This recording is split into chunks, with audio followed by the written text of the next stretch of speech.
مند لوگ اس سے نصیحت حاصل کر لیں۔ عقل مند کون ہے؟ جو پاگل نہیں ہے، جس کی آنکھیں ہیں، جس کے کان ہیں۔ ایک وہ ہے جو بالکل مجنون ہے، وہ مکلف بھی نہیں ہے۔ فتح البیان، اشرف علی تھانوی رحمہ اللہ، بوادر النوادر، صفحہ نمبر 330 میں تفسیر فتح البیان کا حوالہ لکھتے ہیں۔ وہ فرماتے ہیں یہ آیت اس پر دلیل ہے کہ نزول کا مقصد یہ ہے کہ معنی پر غور کریں، نہ اس لیے کہ بدون تدبر اس کی تلاوت کیا کریں۔ اشرف علی تھانوی لکھتے ہیں کہ فتح البیان نے لکھا ہے کہ قرآن کا مقصد ہے اس کی آیتوں میں غور کرنا، اس کے معنی پر سوچنا۔ سورۃ النساء آیت نمبر 82 میں اللہ فرماتے ہیں افلا يتدبرون القرآن ولو كان من عند غیر اللہ لوجدوا فیہ اختلافا کثیرا۔ کیا یہ منافق لوگ دیکھو جو قرآن کے معنی کو سمجھنے کی کوشش نہیں کرتے ہیں اور پھر قرآن پر غور نہیں کرتے، تو یہ منافقوں کے بارے میں یہ آیت آئی ہے۔ لیکن افسوس ہے آج کل ہم منافقوں سے بھی گئے گزرے، یہ آیتیں ہماری اوپر فٹ رہی ہیں۔ افلا یتدبرون القرآن، علماء سے پوچھو کہ یہ آیت منافقین کے بارے میں ہے یا نہیں؟ جب ہے تو منافقین میں جب ایک کام تھا اور اللہ نے اس کا نوٹس لے لیا تو وہ کام تمہارے اندر کیوں نکلا ہے؟ یا یہ بات ہے کہ منافقین کے اندر اگر ہو تو گناہ ہے اور تمہارے اندر اگر ہو تو کوئی بات نہیں؟ کرے غیر اگر بت کی پوجا تو کافر، مانے ستاروں میں کرشمہ تو کافر، مگر مومنوں پر کشادہ ہے راہیں، عبادت کرے شوق سے جس کی بھی چاہیں۔ اس کا تو یہ معنی ہوا کہ منافق کے لیے ایک کام گناہ ہے تو ہماری امت کے لیے وہ کام ثواب بن گیا۔ قطعاً ایسی بات نہیں ہے۔ افلا يتدبرون القرآن ولو كان من عند غیر اللہ لوجدوا فیہ اختلافا کثیرا۔ کیا یہ منافق قرآن میں غور نہیں کرتے؟ اگر یہ اللہ تعالیٰ کے علاوہ کسی اور کی طرف سے ہوتا تو یقیناً اس میں بہت کچھ اختلاف پاتے۔ ذرا قرآن کو پڑھ تو لو، اس کے معنی میں غور کر تو لو، تمہیں پتہ چل جائے گا کہ مولوی جتنا بھی کچھ کہتا ہے وہ سب غلط کہتا ہے، قرآن صحیح کہتا ہے، لیکن تمہیں پڑھنے کی نوبت کہاں آئے گی؟ تم تو فارغ نہیں ہو۔ مگر منافقین جو کہ کافر ہیں قرآن کے معنی کی ضرورت ہی محسوس نہیں کرتے۔ ایسی ہی بات تلاوت الفاظ کی تو منافق اس کا بہت ہی اہتمام کرتا ہے۔ تلاوت الفاظ کا منافق بہت اہتمام کرتا ہے۔ آپ کہیں گے کہ منافق کیسے قرآن پڑھتا ہے؟ رسول اللہ صلی اللہ علیہ وسلم کی روایت ہے، حدیث ہے۔ ابو موسیٰ اشعری رضی اللہ تعالیٰ عنہ سے لمبی روایت ہے، مسلم شریف جلد 1 صفحہ نمبر 269، بخاری جلد 2 صفحہ نمبر 1128۔ رسول اللہ فرماتے ہیں مثل المنافق الذی یقرأ القرآن مثل الریحانۃ ریحها طیب وطعمها مر۔ اس منافق کی مثال جو قرآن کی تلاوت کرتا ہے، پتہ چلا نا کہ منافق قرآن کی تلاوت کرتا ہے بلکہ قرآن کے الفاظ کا اہتمام بھی بہت زیادہ کرتا ہے، مگر معنی اس لیے کہ معنی تو اس کے خلاف آتا ہے، وہ کبھی نہیں پڑھے گا۔ ایک اور روایت سن لو، مسند احمد جلد 2 صفحہ نمبر 386،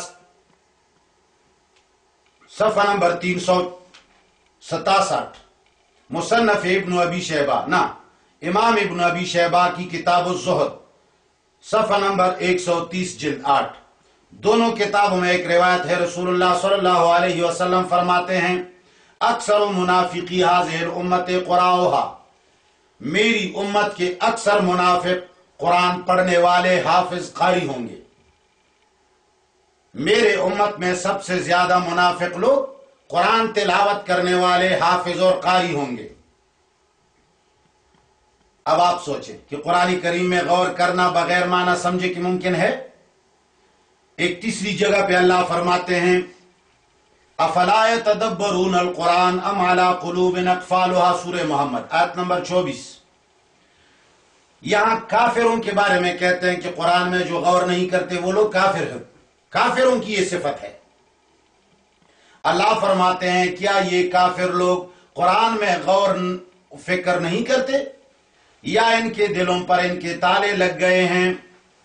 دیکھا، غور و فکر نہ کرنا کافروں کی صفت بتائی گئی کہ یہ لوگ قرآن کے سمجھنے اور اس کی آیات میں غور کرنے سے اتنے غافل اور لاپرواہ ہیں جیسا کہ ان کے دلوں پہ تالے لگے ہوئے ہیں۔ تو ہم بھی قرآن کریم، یہ امت بھی قرآن کریم کے معانی اور اس کے تفاسیر و ان کے مسائل سے اتنی غافل ہے یہ امت جیسے کہ ان کے دلوں پہ تالے لگے ہوئے۔ مولویوں نے پڑھایا ہی نہیں، مولویوں نے کہا ہے کہ ضرورت ہی نہیں، بس لفظی ترجمہ ہو جی۔ میں اگر آپ سے کہوں کہ بھئی بغیر نماز پڑھنے بھی جنت مل جاتی ہے تو تم نماز پڑھو گے؟ کون پاگل ہے جو نماز کی اتنی کوششیں کرے گا؟ اب اگر تمہیں کوئی کہے کہ بغیر زکوٰۃ دینے کی بھی اللہ راضی ہو جاتا ہے تو کوئی زکوٰۃ دے دے گا؟ اب اگر کوئی کسی سے کہے کہ بھئی بغیر جہاد کے بھی اللہ جنت میں بھیج دیتا ہے تو کوئی پاگل ہے کہ اپنے آپ سے اتنی بڑی تکلیفیں اٹھائے گا؟ اب ہمارے عوام کو باطل علماء نے یہ کہا ہے، علماء سوء جس کی کہتے ہیں، انہوں نے کہا ہے کہ بغیر ترجمہ سیکھے بھی قرآن میں بہت بڑا ثواب ہے، تو کہتے ہیں کہ جب اتنا بڑا ثواب ہے کافی ہے۔ قرآن ایجنسی میں ایک آدمی ہے، عبدالرشید اس کا نام ہے، وہ بہت ہی گپی قسم کا آدمی ہے۔ کسی تبلیغی جماعت کے امیر نے اس کو کہا کہ بھئی یہاں بیٹھو، یہ ذکر کرو، جب ایک مرتبہ پڑھو گے تو ایک درخت اگ جائے گی جنت کے اندر، وہ اتنی لمبی ہوگی کہ 100 سال عراقی گھوڑا اس کی سائے کے نیچے جائے گا تو وہ سایہ ختم ہونے والا نہیں ہوگا۔ تو اس نے چند مرتبہ وہ الفاظ دہرا دیے اور پھر اٹھ کر کے وہاں گپ شپ شروع کی۔ تو امیر نے کہا کہ جی آپ نے تو ذکر چھوڑ دیا۔ اس نے کہا 25 درختیں میں نے لگائی ہیں، اس سے زیادہ لگانے کی ضرورت بھی اس لیے نہیں ہے کہ مہاجر بہت زیادہ ہے، مہاجر لوگ درختوں کو کاٹتے ہیں پھر اس کی حفاظت بھی نہیں ہو سکتی، ہمارے اتنی کافی ہے۔ اب یہ ہنسی والی باتیں کیوں ہے؟ اس لیے کہ تم عوام کو وہ چیزیں کہتے ہو کہ جس پر وہ لوگ لطیفے سناتے ہیں۔ اب اس چھوٹے سے لفظ پر اتنی بڑی درخت، اس لفظ پر جس کا معنی بھی تمہیں معلوم نہیں، یہ کس کتاب نے لکھا؟ کون سی کتاب میں یہ بات لکھی ہوئی ہے کہ وہ ذکر جس کا معنی ذکر کرنے والے کو معلوم نہ ہو، جس معنی پر اس کا عمل نہ ہو، جس معنی کا وہ خلاف ہو، باقاعدہ اس کا عمل اس معنی کے خلاف جا رہا ہو، وہ اندر سبحان اللہ کہتا ہے، باہر 1000 معبودوں کی عبادت کرتا ہے۔ اب اس سبحان اللہ کے ساتھ اتنی بڑی درخت کیسے اگ سکتی ہے؟ یہ تمہیں کس نے پڑھایا؟ جبھی تو لوگ کہتے ہیں کہ بس یہ 25 زیادہ ہے۔ بہرحال تو قرآن کہتا ہے کہ یہ لوگ قرآن میں غور کیوں نہیں کرتے، یا ان کے دلوں پہ تالے لگے ہوئے ہیں، قرآن کا معنی ہی نہیں سمجھا ہوا ہے کیا جس لوگ غور کریں گے۔ سورہ مومنون آیت نمبر 68 میں اللہ فرماتے ہیں، افلم یدبروا القول ام جاءہم ما لم یأت آباءہم الاولین، کیا انہوں نے اس قرآن میں غور فکر ہی نہیں کیا بلکہ ان کے پاس وہ آیا جو ان کے اگلے باپ دادوں کے پاس نہیں آیا تھا؟ یعنی کیا یہ توحید کا مسئلہ نیا ہے جو یہ لوگ نہیں مانتے؟ غور نہ کرنا مسلمانوں کی صفت نہیں ہے، اور غور ہوگا تب جب تم معنی سمجھو گے۔ مفسر قرآن شیخ القرآن شیخ عبدالسلام الرستمی دامت برکاتہم اپنی تفسیر احسن الکلام جلد 6 صفحہ نمبر 197 پہ لکھتے ہیں، جس کا اردو ترجمہ یہ بنتا ہے، اس آیت میں ڈانٹ ہے ان لوگوں کے لیے جو قرآن کریم کی تلاوت اور ختم تو کرتے ہیں مگر اس کے معانی کو سمجھنے کی کوشش نہیں کرتے۔ یعنی افلم یدبروا القول میں ان لوگوں کے لیے ڈانٹ ہے، بے عزتی ہے۔ اب ایمان سے کہو، اللہ ڈانٹ ان لوگوں کو دیتا ہے جو ثواب کا کام کرتے ہیں، یا ڈانٹ ان لوگوں کی ملتی ہے جو گناہ کا کام کرتے ہیں؟ اب جو لوگ بغیر معنی سمجھے کے تلاوت کرتے ہیں تو اللہ ان کو ڈانٹ دیتے ہیں، افلم یدبروا القول۔ اس کا معنی یہ ہے کہ یہ ثواب کا کام نہیں ہے، ثواب کا کام تب ہے اس کا معنی سیکھ کر پھر تلاوت کرو، پھر ثواب ملے گا، اس پر عمل کرو پھر ثواب ملے گا۔ ذرا اشارتاً بتا دوں، بہت ساری آیتیں سنا کر کافی ٹائم لگے گا۔ قرآن کریم کے اندر 32 آیتیں ایسی ہیں جس میں اللہ نے فرمایا ہے ہدی للمتقین یا فرمایا ہے ہدی للناس. یہ قرآن کریم لوگوں کے لیے ہدایت ہے، متقین کے لیے ہدایت ہے. اب ناس عوام کو کہا جاتا ہے. ناس کیا ہے؟ عوام کو کہا جاتا ہے. یہ عوام کے لیے ہدایت ہے، متقین کے لیے ہدایت ہے. اب ایک بات ذرا ایمان سے کہیے، کیا بغیر معنی اور مفہوم سمجھے ہوئی بھی ہدایت ہو سکتی ہے؟ ہدایت کا معنی ہے راہ دکھانا. اب جس کی بات نہیں سمجھ رہے ہو، جس کی زبان نہیں سمجھ رہے ہو، اس سے تم کیا راستہ معلوم کر لو گے؟ وہ تمہارے لیے ہدایت ہے یا گمراہی ہے؟ اب ایک آدمی سے تم پوچھتے ہو کہ بھئی میرے گھر کے اندر بیماری ہے، میری ماں کو شوگر ہے یا بلڈ پریشر ہے، ذرا میری رہنمائی کرو. وہ تمہاری رہنمائی کرتا ہے اور تمہیں انگریزی کے اندر لمبی چوڑی تقریر سناتا ہے، یہ کرو وہ کرو یہ مت کرو یہ وہ. اب اس کی تقریر تمہاری سمجھ میں نہیں آتی، تمہیں انگریزی نہیں آتی، تو اس کا یہ راہ دکھانا تمہارے لیے کوئی مفید ہے؟ اس کی لمبی چوڑی تقریر کا تمہارے لیے کوئی فائدہ ہے؟ یہی بات ہے. قرآن نے 32 آیتوں کے اندر ذکر کیا ہے کہ یہ ہدایت ہے. تو ہدایت وہ ہوتی ہے جو تمہیں سمجھ آئے. اب قرآن کو سمجھو تو ہدایت بن جائے گی نا. جب تم اس کو سمجھو گے نہیں، یہ تمہارے لیے ہدایت نہیں ہے. وَلَيَزِيدَنَّ، جس طرح پہلی آیت میں گزرا وَلَيَزِيدَنَّ كَثِيرًا مِّنْهُمْ مَا أُنزِلَ إِلَيْكَ مِن رَّبِّكَ طُغْيَانًا وَكُفْرًا. یہ قرآن تمہاری لیے گمراہی کا ذریعہ بنے گا، اس لیے کہ تم جگہ جگہ اس کا انکار کرو گے. تو 32 آیتوں میں تو یہ آیا. اب آگے 31 مقامات کے اندر قرآن کریم کو نصیحت کہا گیا. ایک جگہ تو ہدایت کہا گیا، 32 جگہ، 31 جگہ میں قرآن کریم کو نصیحت قرار دیا گیا. مثلا سورہ طٰہٰ آیت نمبر 3، اِلَّا تَذْكِرَةً لِمَن يَخْشَىٰ، مگر یہ قرآن کریم نصیحت ہے ان لوگوں کے لیے جو اللہ سے ڈرتے ہیں. نصیحت کو بغیر سمجھے بھی کوئی نصیحت ہوتی ہے؟ بغیر سمجھے بھی کوئی نصیحت ہوتی ہے؟ زور سے بولو. اسی طرح سورہ قاف 37 نمبر آیت اور اس کے علاوہ دیگر یعنی تقریباً 31 آیات ہیں جس میں قرآن کریم کو نصیحت کہا گیا. اور نصیحت بھی بن سمجھے ہوتی ہے، سمجھنے کے بعد نصیحت ہوتی ہے اللہ کے بندو. سورہ زمر آیت نمبر 23 اللہ فرماتے ہیں اللہ نزل احسن الحدیث کتابا متشابہا مثانیہ تقشعر منہ جلود الذین یخشون ربهم ثم تلین جلودهم وقلوبهم الى ذکر اللہ.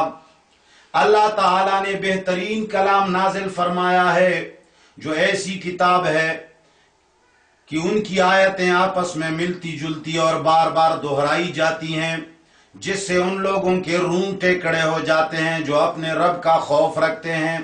آخر میں ان کے جسم اور دل اللہ جل جلالہ کے ذکر کی طرف نرم ہو جاتے ہیں. اب آپ سے پوچھتا ہوں، تقشعر منہ جلود الذین یخشون ربہم، یہ ایسی آیتیں ہیں جس سے ان لوگوں کے رونگٹے کھڑے ہو جاتے ہیں جو اپنے رب کا خوف رکھتے ہیں. ذرا ایمان سے کہیے، جس چیز کو تم سمجھتے نہیں ہو اس سے تمہارے رونگٹے کھڑے ہو جاتے ہیں؟ نہیں. جس بات کا تم معنی ہی نہیں سمجھتے ہو اس سے تمہارے رونگٹے کھڑے ہو جائیں گے؟ کبھی نہیں. رونگٹے جب قرآن سے کھڑے ہو جاتے ہیں تو اللہ کا مقصد کیا ہے کہ میرا بندہ تو ایسا نہیں ہے جو قرآن کو سمجھے گا نہیں، اس لیے وہ فرماتا ہے کہ تقشعر منہ جلود الذین. اب یہ قرآن میں مومنین کی صفات ہیں، وہ مومن ہی نہیں ہے جو قرآن کے معنی کو نہیں سمجھے. وہ ایمان کس چیز پر لایا ہوا ہے جب اس نے قرآن کو پڑھا ہی نہیں؟ کس چیز پر ایمان لایا؟ کس چیز کی وہ تصدیق کر رہا ہے؟ آخر میں ان کے جسم اور دل اللہ کی ذکر کی طرف نرم ہو جاتے ہیں. جب سمجھے گا نا تو نرم ہوگا. ایک آدمی کی تقریر کو تم سمجھ بھی نہیں پا رہے ہو تو تمہارا خاک دل نرم ہو جائے گا. ہاں بھائی، سمجھ رہے ہو کہ نہیں؟ اب بتائیں، سورہ حدید کے اندر آیت نمبر 16 میں اللہ فرماتے ہیں